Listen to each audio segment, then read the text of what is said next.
Have you ever wanted to write a book, paint a landscape, throw a pot, or finish that quilt that you started so many years ago?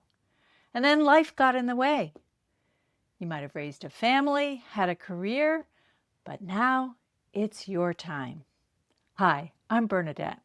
In this video, I'm going to share 3 simple ways for you to restart your creativity, no matter what art form you're working in. Today's video is sponsored by me. Yes, me. And if you can help me out by subscribing, that would be fabulous. Thank you so much. Now, on to our strategies. When you think about your creativity or a project that you're working on, the first thing that you might want to do is to take a moment, an hour, a day or two to ponder that project. And what do I mean by pondering? Well, for me, it can be journaling. I'm not a big journaler, but I know that when I write things down, it helps me to crystallize and clarify what it is exactly that I want to do. More important, though, might be thinking about why do you want to do this? When you thought about writing a novel many years ago, it might have been when you read a good novel and you thought, I want to do that too. Or the other side of that coin, maybe you read a novel and you thought, ugh, that was terrible. I can do better. So you came up with some ideas. Maybe it was a character. Maybe it was a plot. Maybe it was a setting. I once wrote a novel set on Cape Cod, and I thought this is going to be a great beach read. I could see women like me in their lounge chairs with their book, reading, enraptured by the words that I had written. My why was to entertain. And I wrote that book. I did. It's called Searching for Ecstasy. And if you're interested in reading it, let me know. But why do you want to paint a landscape? Why do you want to paint portraits? Why do you want to finish that quilt? Pondering gives you some time to think and to consider why you want to do something. And then you can move on to the second step in getting started. Let's call it jump-starting your creativity. That is to plan, to take a little bit of time to plan out what it is that you want to do. Be specific. What specific one single project do you want to tackle? Once you know the project, then in planning, write down 3 steps to get started. Just 3. Keep it simple. What are the 3 simple, easy steps that you can get started? After you do that, take 20 minutes, just 20 minutes, and see if you can get started on that project. For me, I find 20 minutes is the perfect amount of time. It's not too short and it's not too long. But for a lot of my projects, I'm always surprised by how much I can get done in just 20 minutes. Recently, I've been working on a t-shirt quilt. This is for my daughter-in-law. And I've been working on this for 6 years. I hate to admit, but it's true. But a couple weeks ago, I pulled out all of the different pieces that I had begun, and some of them I had actually fused on to the backing, cut to the size that I wanted, and then I stopped. Life gets in the way. You have things that you have to do. and not things that you want to do. So I got started again. I realized that my method wasn't going to work for this particular project, so I had to scrap it.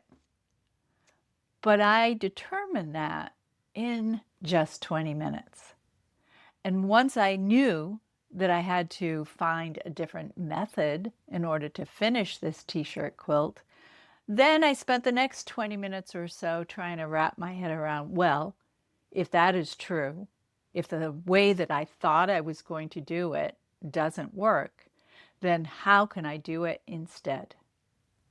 The thing about a creative mind like we have, we always love a challenge.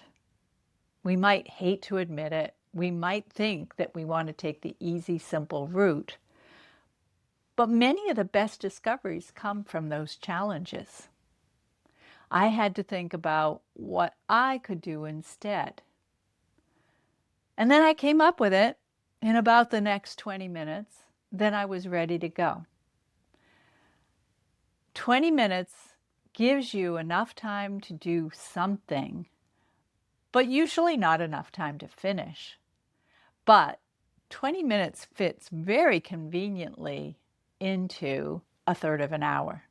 And a lot of times what I do is after I have finished a 20-minute session and the timer on my phone goes off, then I hit it again and I say repeat. So 20 more minutes. If I'm still motivated at the end of that time, 20 more minutes.